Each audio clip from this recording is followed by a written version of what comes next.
Wow, umuulan. Yan po, mas maganda sa plus temperature, matutunaw na po ang yelo. Yes! Ayan po ang hinihintay ko. Pag spring po talaga kahit na ganong karami ng yelo at plus temperature pag umulan, dali pong matunaw. Sarap kumilos. Talagang mag-uumpisa ng tagsibol at ang paghahardin. Di ba? Nalabas po tayo ng bahagya. Ano naman po, warm naman po, plus 5. Matutunaw na ang yelo. Sedi, Sara, makakapagtanim na kayo ng mga patatas. At hindi na kayo mga harmat. Wala lang, masaya lang po. Matutunay na ang tipak-tipak na yelo na halos hanggang balikat ko na.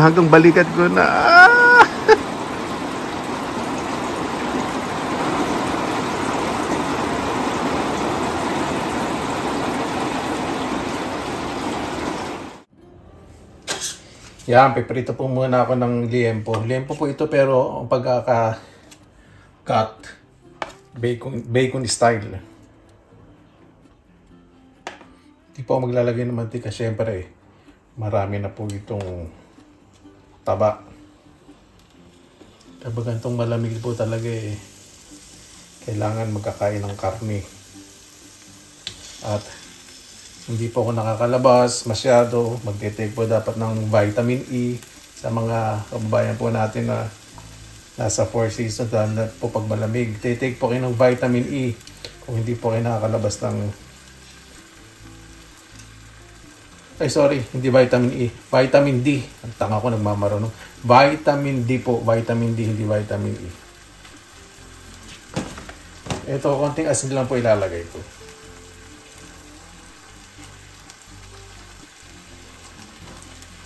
Paminta. Simple lang, para mas malinamnam.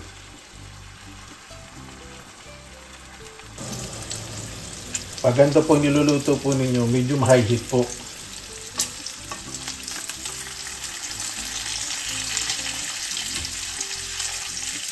Ayoko po na masyadong malutong kasi manipis na po yung hiwa. Gusto ko may konting kunat para mas masarap.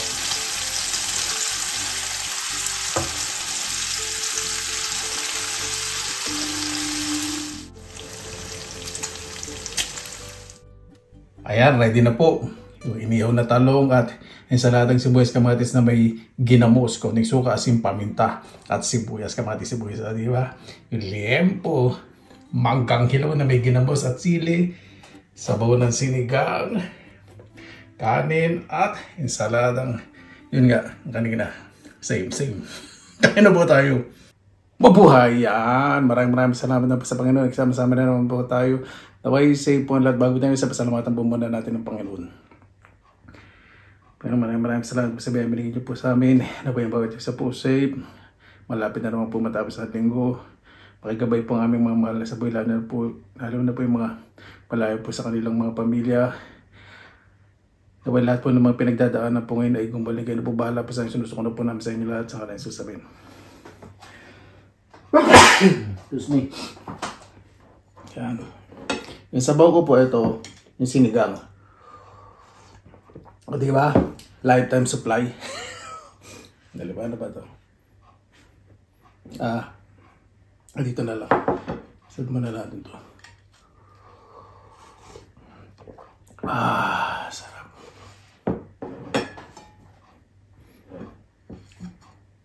Ano ba gawin natin?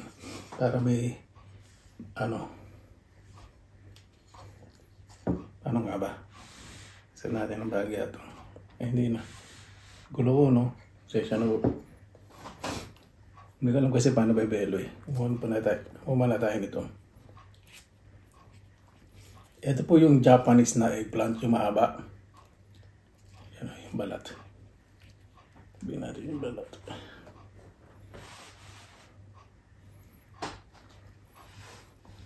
Ano po yung inihaw sa oven? May ginamos. Ginamos po, bagoong isda po sa Bisaya. Boneless po yan.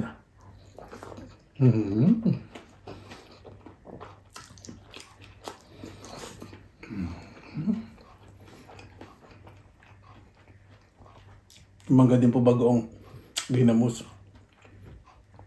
Marami na pong manggang hilaw ngayon sa mga shops.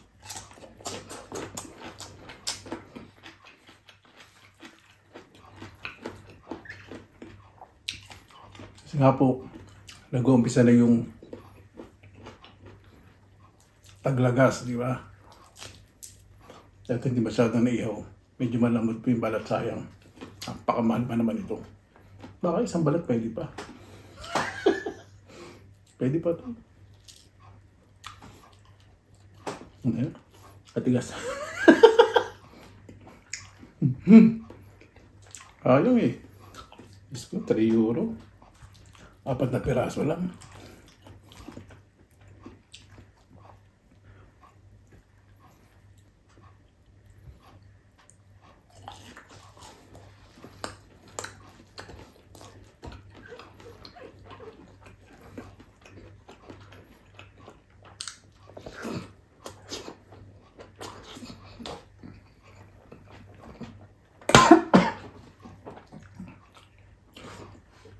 Excuse me, nakagat yung yung sili.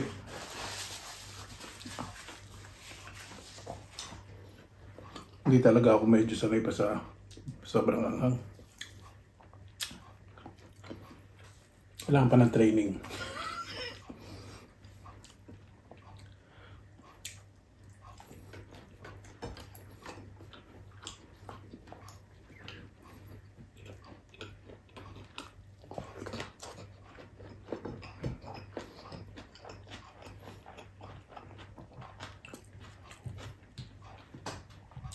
Yung murang sibuyas po yun.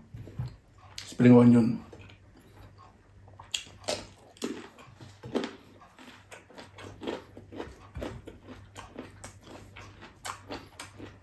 Ang mangga.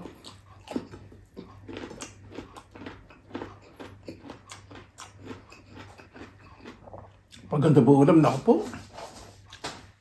Lalo na sa swimming. Ang pag-araw, ha? Excuse me.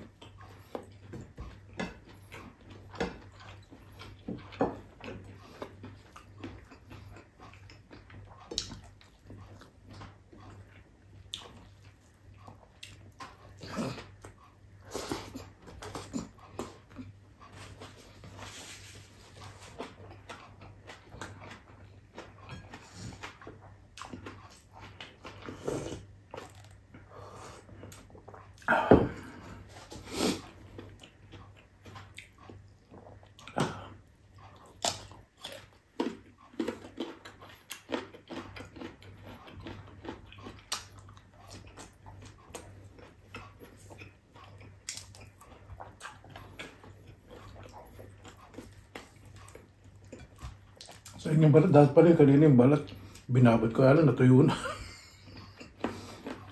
Binabad ko pala dapat dito.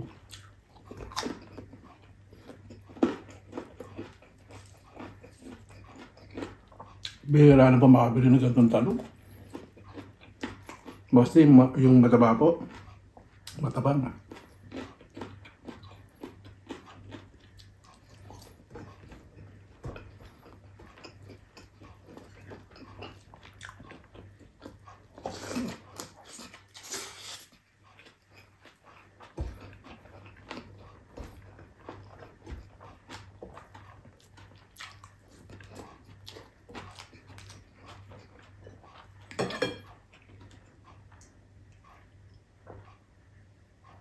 Iced tea po.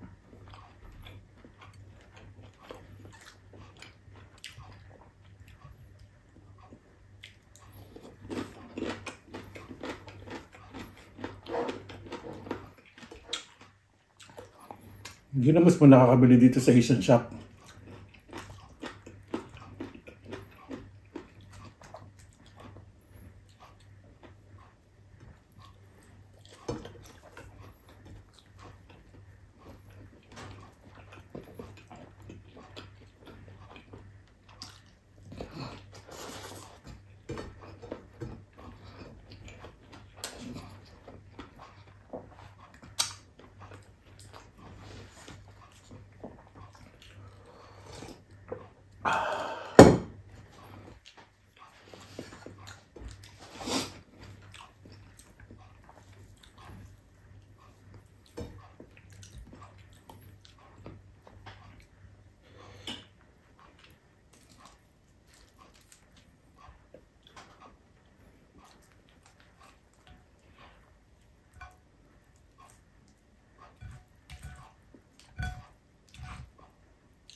Sarap talaga yung ganitong talong, manamis-namis.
Yung kamay kasi pag may kumamasira sayang. Kasi pag natira, lalay doon sa rep.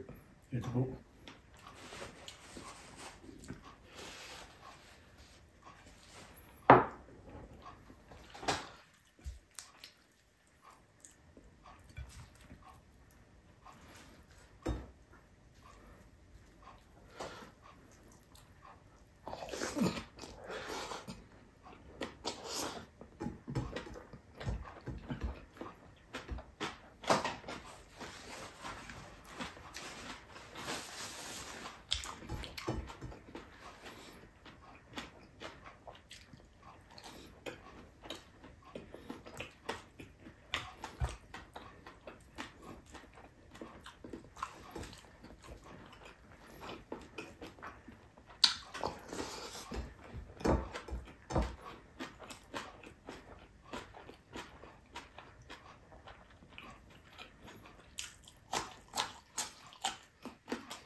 Yung sibuyas, ano po, haluin nyo muna ng asin para matanggal po yung tapang na lasa.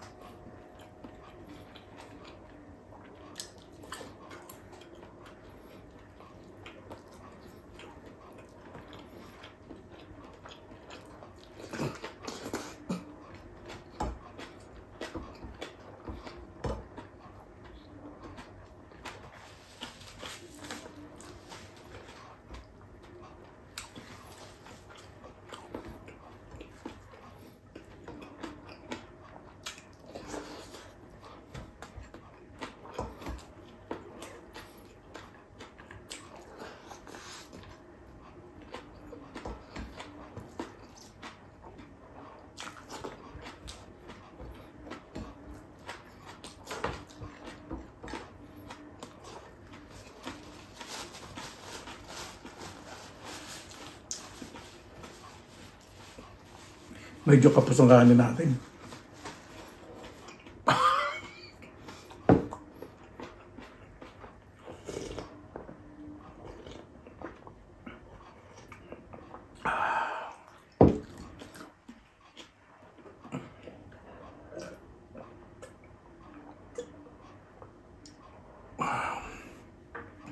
Sarap itong mangga.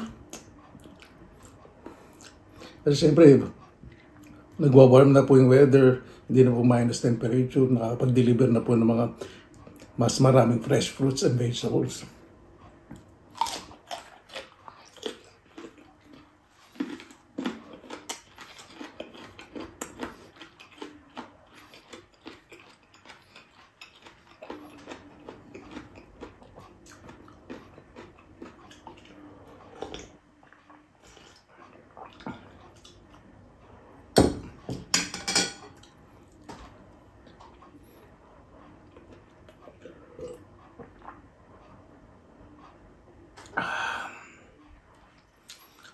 Ano po, bago tayo magtapos, pasalamatan po muna natin ang Panginoon.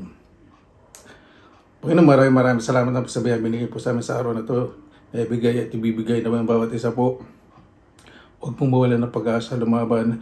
Lalo na po yung may mga nararamdaman pong sakit, physical, emotional, o spiritual na way gumaling po. Kayo na po bahala po sa amin. Sinusuko na po namin sa inyo lahat sa ngalan ni Jesus. Amen. Paano po? Maraming salamat na lang po sa inyong oras na inilaan sa pinilakalakbay. Basta lagi pa tayong positive vibes. Good vibes. God bless. Ingat po lagi, magandang araw. Laban lang.